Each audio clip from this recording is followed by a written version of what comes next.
ಸ್ವಾಮೀಜಿ, ಇದು ಯಾವ ಕಾಯಿಲೆ ಬಗ್ಗೆ?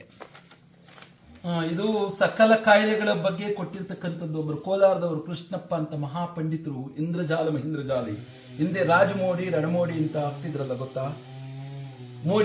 ಮೋಡಿ ವಿದ್ಯೆಗಳು. ಈಗ ನೀನು ಇಂದ್ರಜಾಲ ಮಹೇಂದ್ರಜಾಲ ಅಂತ ಇದೆಯಲ್ಲ, ಅಟೋಮಿಕ್ ಎನರ್ಜಿ, ನ್ಯೂಕ್ಲಿಯರ್ ಎನರ್ಜಿ, ಗೊತ್ತಾ? ಅಣುಸ್ಥಾವರಗಳ ಬಗ್ಗೆ, ಈ ಪ್ರಪಂಚದಲ್ಲಿ ಏನೇನು ಅಣುಗಳಿದೆ, ಅಣುಗಳು ಯಾವ ರೀತಿ ಪ್ರಕೃತಿಯಲ್ಲಿರುತ್ತೆ ಅಂತ ಕಂಡುಹಿಡಿತಾ ಇದ್ರಲ್ಲ ಈಗಿನ ವಿಜ್ಞಾನಿಗಳು. ಅದೇ ತರಹ ಇಂದ್ರಜಾಲ ಮಹೇಂದ್ರಜಾಲ ಅಂತ ಇತ್ತು. ಆ ವಿದ್ಯಾಕೋಶಗಳಲ್ಲಿ ರಾಜಮೋಡಿ ರಣಮೋಡಿ ಅಂತ ಆಗ್ತಿದ್ರು. ಕೋಲಾರ ಕೃಷ್ಣಪ್ಪನವರು, ತೆಲುಗಿನಲ್ಲಿದೆ ಇದು ಆಯುರ್ವೇದನೂ ಕೂಡ ಇದೆ. ಸಂಪೂರ್ಣವಾಗಿರ್ತಕ್ಕಂಥ ಒಳ್ಳೆ ಮಾಹಿತಿ ಇದೆ ಈ ಪುಸ್ತಕದಲ್ಲಿ.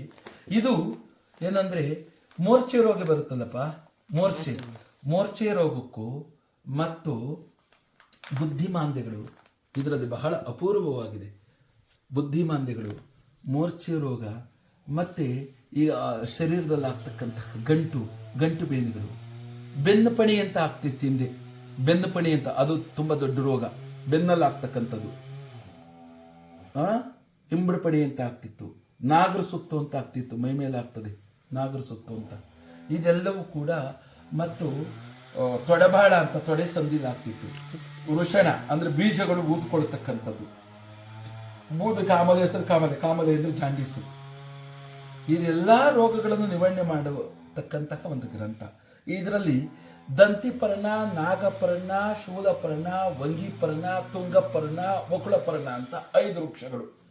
ಈ ವೃಕ್ಷಗಳನ್ನು ತಂದು ಅದರ ಎಲೆ, ಕಾಂಡ, ಬೇರು, ಬೀಜ, ಹೂವು ಎಲ್ಲವನ್ನು ತಂದು ಕುಟ್ಟಿ ಪುಡಿ ಮಾಡಿ ನಾವೊಂದು ಮೃತಿಕೆ ಅಂದ್ರೆ ಮಡಿಕೆಯಲ್ಲಿ ಇಟ್ಟು ಅದನ್ನ ಕೆಮ್ಮಣ್ಣು ಅಂತ ಬರ್ತಿತ್ತಲ್ಲ, ಕೆಮ್ಮಣ್ಣಿನಲ್ಲಿ ಅದನ್ನು ಪುಟ ಇಟ್ಟು, ಕೆಮ್ಮಣ್ಣು ಸರು ಬಿಡೋದು, ಪುಟ ಇಂಥ ಸೌದೆಯಲ್ಲಿ ಪುಟ ಇಡಬೇಕು ಅಂತ ಇತ್ತು.